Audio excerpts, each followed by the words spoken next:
Palibasa, di lumaki siya sa atin. Kaya ganyan kung mag-isip. Siguro, na-impluwensya ng kanyang demonyong ama-amahan. Nasaan ba si Marites? Kailangan niya malaman ang kapalaluan ng anak niya. Kanina, kausap ni Olivia sa kanyang kwarto nga. Franco, tignan mo nga kung nandun si Marites sa kwarto niya. Sabi mo, kailangan namin mag-usap. Sige, Ramon. Sisilipin ko naman yung update sa pagiging mayor ni Tanggol. Hindi pa nga nananalo ang tanggol na yan. Sinusuwak na tayo. Paano na kapag nanalo siya? Sana naman magbago ang kanyang isip katapos na mangyari sa kanya ang lahat ng ito ngayon.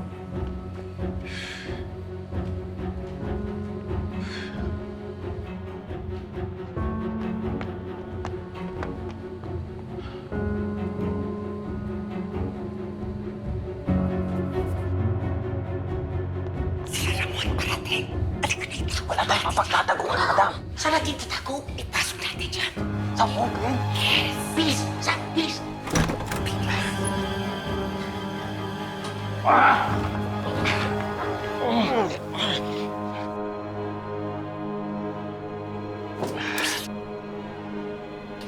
Bilis, bilis. Hey!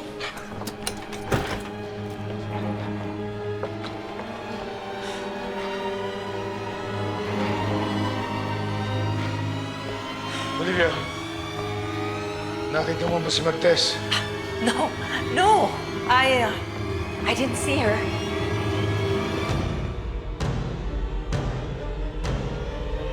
Sabi ni babae ko ang huling nakausap niya. Well, we talked. Pero kanina nakita ko siyang lumalabas ng bahay. May dalang bag. Saan naman kayo pumunta yun?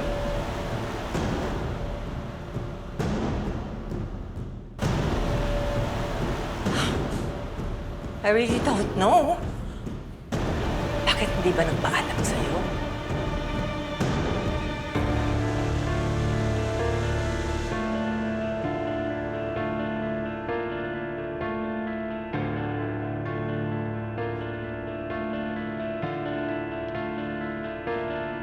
Anong ginagawa nila dito?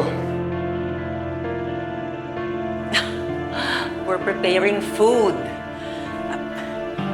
Lechon! Sa nalalapit na tagumpay namin ni Tanggol, we should celebrate.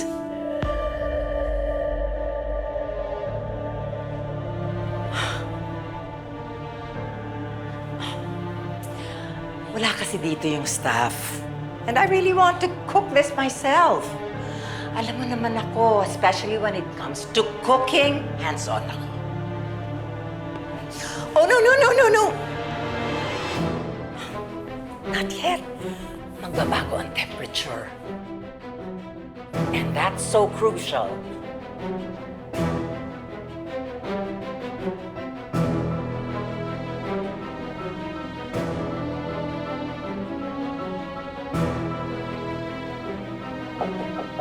Martes? Martes?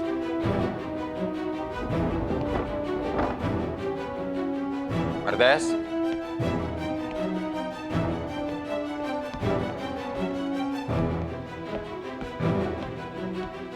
Martes? Martes?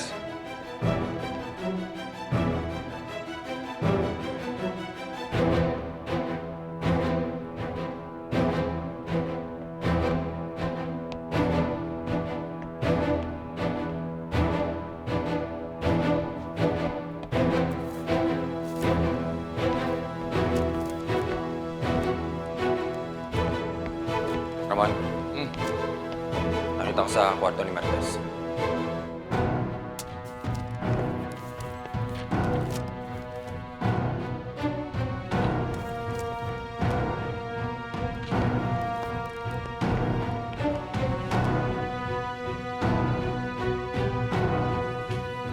Bantayan niyo yan, ha?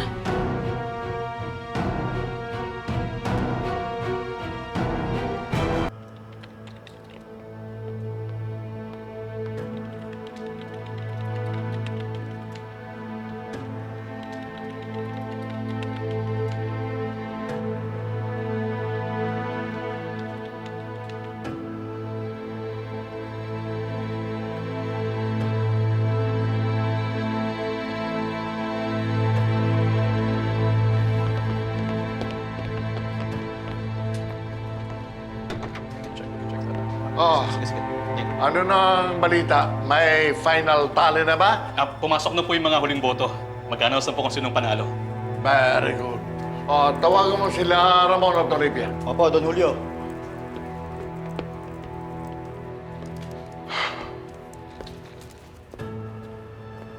Pasensya na, Ramon. Pero hindi ko na matanggap ang buhay na pinipilit mo kay Tanggol. Babalik na ako kay Rigor. Ayaw na kitang makita uli. Marites.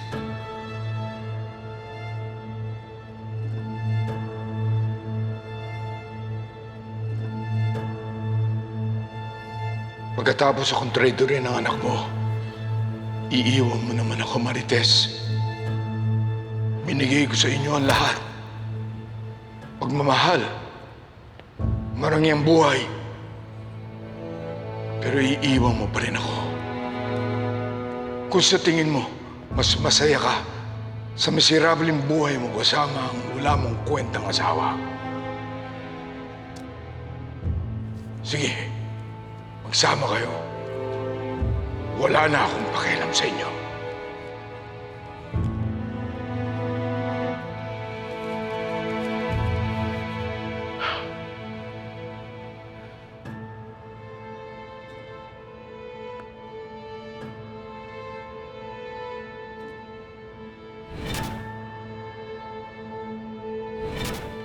Boss Ramon, pinapatawag po kayo ni Don Julio. Ma'am Olivia, kayo rin po.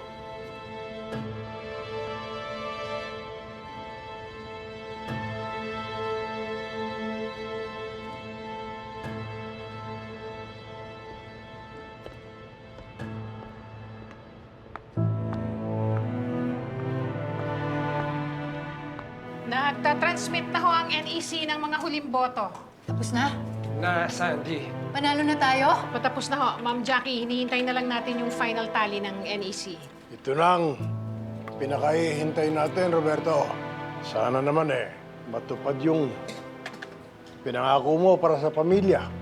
Nakasalalay ang kinabukasan nating lahat sa laban na ito sa mga Montenegro.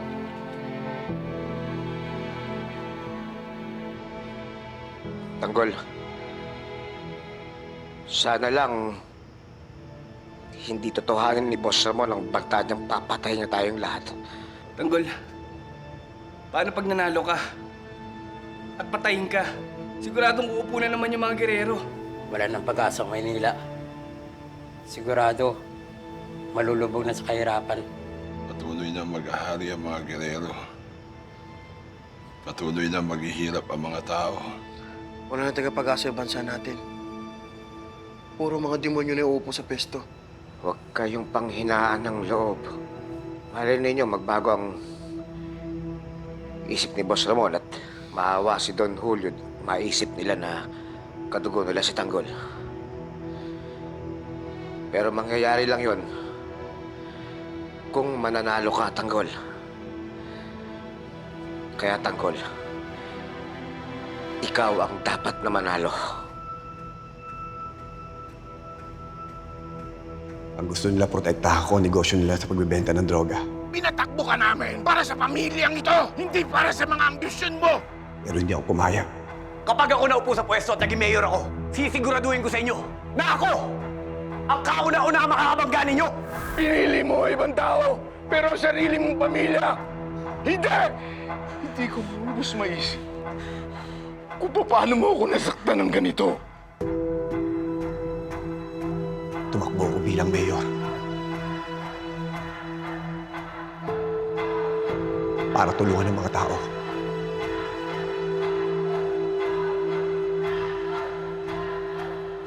Gusto kong magsilbi sa bayan ng tapat.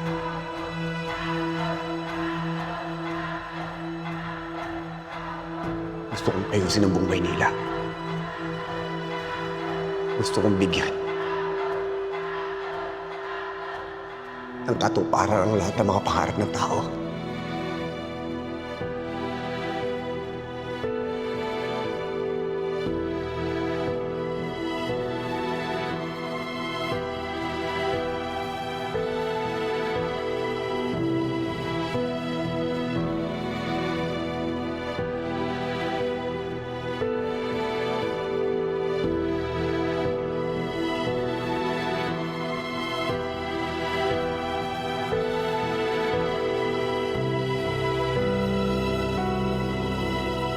Ninong, nandiyan si Ramon.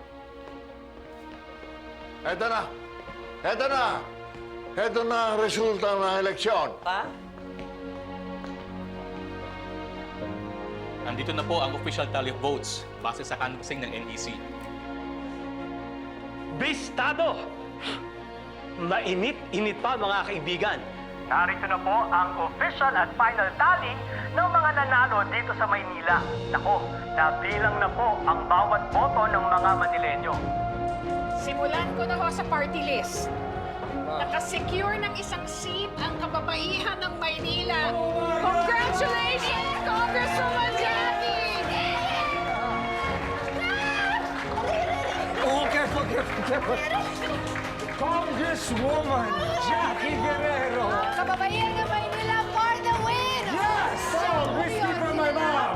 At wala naman pong pagbabago. Pasok pa rin po ang 4 na konsehal ni Tanggol na magsisilbi bilang konsehal.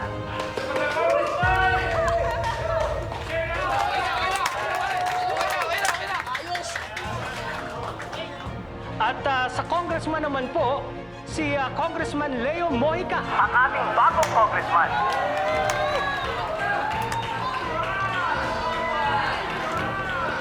May congressman na katigas ang diba!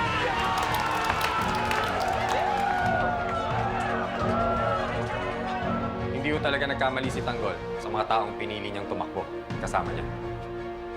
He knew exactly who to pick as running mate. Para manalo siya, ako ang pinili niya. And now, for the more important news. Sa pagkabise, gaano kalaki ang lamang ko kay Roberto? Puntahan na po natin itong sa Vice Mayor. Nako, si Roberto Guerrero po ay nakakuha ng 55% at si Olivia Guerrero ay 45%.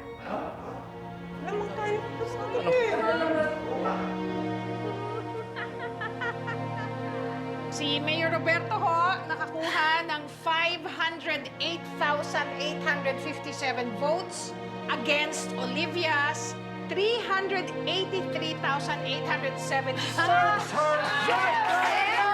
Mahal ka pa rin talaga ng Maynila. Mahal ka pa rin ng Maynila, Roberto.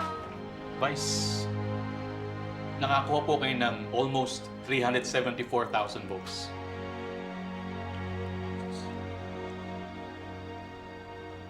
Habang more than 500,000 po ang kay Roberto.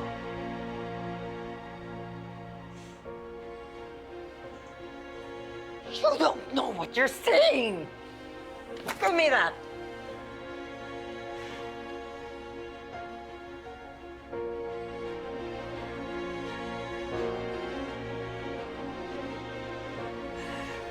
No! Hindi niya ako natalo! Hindi ako pwede matalo! Akin ang pwesto! Akin ang kapangyarihan! Huwag kang mag-alala na. Kapag naupo na si Tanggol Bilang Mayor, kakausapin siya, bihir ka na, pwesto sa City Hall. Hindi ko kailangan ng limos! I want what is mine! I want what is rightfully mine!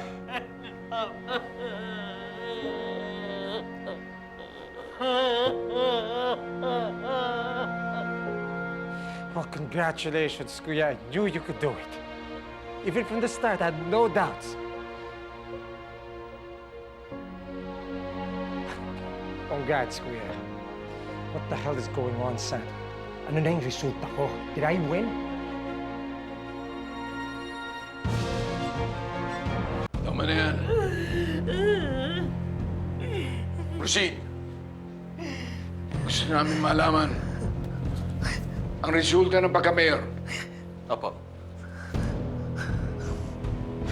Sa pagka-mayor po. At eto na ang inaabangan nyo, mga kaibigan. Ang resulta ng pagka-mayor. Sa kabuuang 905,183 votes,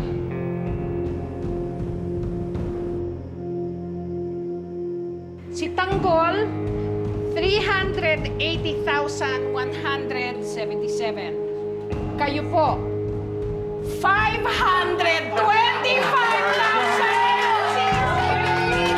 Isa lang!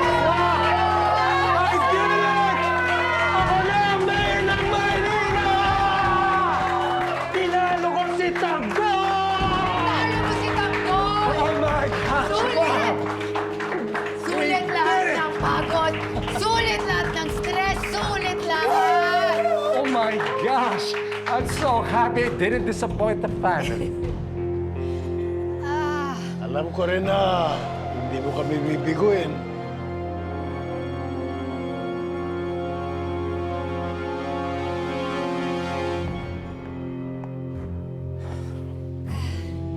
Pinapangako ko, Papa, hindi ko kayo bibiguin. Kung paano tayo nakilala ng mga tao bilang girero noon, ganun pa rin nila tayo makikilala ngayon. Our allies will celebrate this day. But our enemies, well, maghanda na sila. Lalo na ang mga Montenegro. At mas lalo pa si Tanggol. Mabuhay ang bagong mayor ng Maynila! That's how you do it! That's how it's done! Come back! Ang ibig sabihin po nito, si Miguelito at Roberto Guerrero ang uupo sa City Hall. Paano?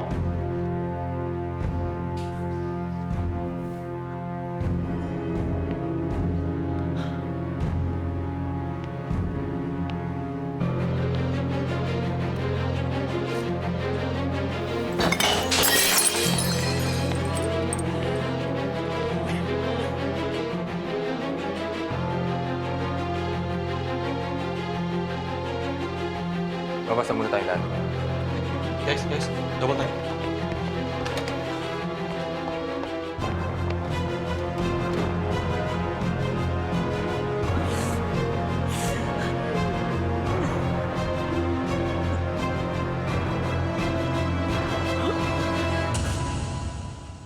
Hindi mangyayari yun. Sagad na ang buenas ni Tanggol. At sinagad niya rin ang galit ni Boss Ramon. Kaya sigurado ako, papatayin tayong lahat. Nang una ka naming nakilala, Tanggol. Akala ko ikaw ang magdadala sa amin ng swerte. Ikaw ang magdadala sa amin ng kayamanan at kaginawaan. Pero ngayon, ikaw pala nagdala sa amin sa kamalasan. Sana hindi ka na lang namin nakilala. Mas hindi ako kung naman sabihin kay Tanggol yan. Huwag mong sirahin pagkakaibigan natin. Huwag sirain. Eto't mamamatay na tayong lahat. Nang dahil sa mga maling desisyon ni Tanggol. Patawarin niyo ako. Kung nagkamali ako sa mga desisyon ko.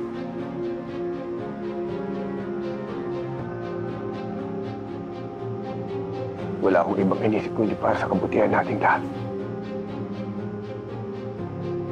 Sa kabutihan ng mga tao. Para sa buong Maynila. Pero kahit anong gawin ko, napakahirap lumaban. Kahit anong gawin kong tama, ay nagiging mali sa mata ng iba.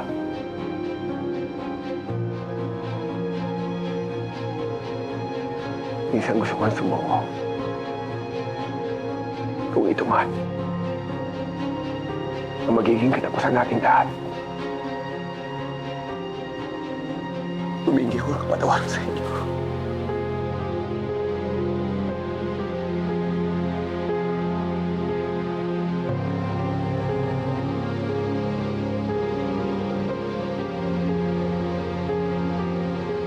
Sana mapatawad niyo ako.